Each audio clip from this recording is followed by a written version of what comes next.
చక్రభ్రమణం చూస్తున్న వాళ్ళందరికీ నమస్కారం. ఒక విషయం చెప్పాలనిపించింది. నేను జనరల్గా స్టార్ హెల్త్లో సీనియర్ సేల్స్ మేనేజర్గా వర్క్ చేస్తున్నాను. ఈ బ్యాడ్జీ ఎప్పుడు నా షర్ట్ మీద ఉంటుంది. నేను బజార్లో ఒక చోట నుంచుని కూరగాయలు కొంటుంటే ఒక వ్యక్తి నా దగ్గరికి వచ్చి, మీరు ఇన్సూరెన్స్లో పనిచేస్తారా అని అడిగారు. అవునండి అన్న. నేనేం అడగకుండానే ఆయన 2 విషయాలు మాట్లాడారు. ఆ 2 విషయాలు చాలా ఆసక్తికరంగా ఉండి ఈ ప్రతి వాళ్ళకి చెప్దామని నేను చూస్తున్నాను. పోలవరం ప్రాజెక్టులో పనిచేసే ఒక పెద్ద ఇంజనీర్కి దాదాపు నెలకి 3 లక్షల రూపాయల జీతం వచ్చే ఒక పెద్ద ఇంజనీర్కి సడన్గా అనారోగ్యం వచ్చింది. ఆయనకి హెల్త్ ఇన్సూరెన్స్ పాలసీ లేదు. సో గవర్నమెంట్కి సంబంధించిన పాలసీనే ఉంది. గబగబా ఆయన్ని తీసుకెళ్ళి ఆయన స్థాయికి తగ్గ ఒక పెద్ద హాస్పిటల్లో జాయిన్ చేశారు.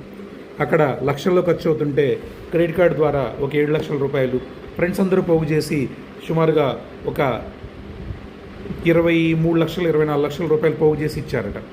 సో ఇంతకీ దురదృష్టం ఏంటంటే ఆయన ట్రీట్మెంట్ తీసుకుంటూ ఆయన కాలం చేశారు. వెనక్కి తిరిగి చూస్తే 40 లక్షల రూపాయల అప్పు కనబడతాం. ఎక్కడి నుంచి భరిస్తుంది ఆ కుటుంబం? చాలా ఉన్నత స్థాయి ఉద్యోగి, కానీ సేవింగ్స్ అన్నీ పోయినాయి. ఈ 40 లక్షల రూపాయలు అప్పు కూడా కట్టాల్సి వచ్చిందండి. మీరు మా వెమ్మడ తిరిగితే మేము దాన్ని పట్టించుకోము, మాకు అవసరం లేదంటాము, కానీ దాని యొక్క విలువేంటి అనేది ఇలాంటివి చూసినప్పుడు గుర్తొస్తుంది. వెంటనే నేను కూడా ఒక హెల్త్ ఇన్సూరెన్స్ పాలసీ కొనుగోలు చేశానండి అని ఆయనంతటా ఆయనే నాకు చెప్పారు. ఇది నేను ఎందుకు మీకు అందరికీ తెలియజేస్తానంటే, ఎంత డబ్బున్నవాడైనా అప్పులు పాలు అవ్వకుండా ఉండాలి అంటే వాళ్ళకి హెల్త్ ఇన్సూరెన్స్ అవసరం. సో మీకు కూడా హెల్త్ ఇన్సూరెన్స్ కావాలి అనిపిస్తే ఇక్కడ నా నెంబర్ కనబడుతోంది, నాకు కాల్ చేయండి. మీకు సర్వీస్ చేయడానికి నేను సిద్ధంగా ఉన్నాను.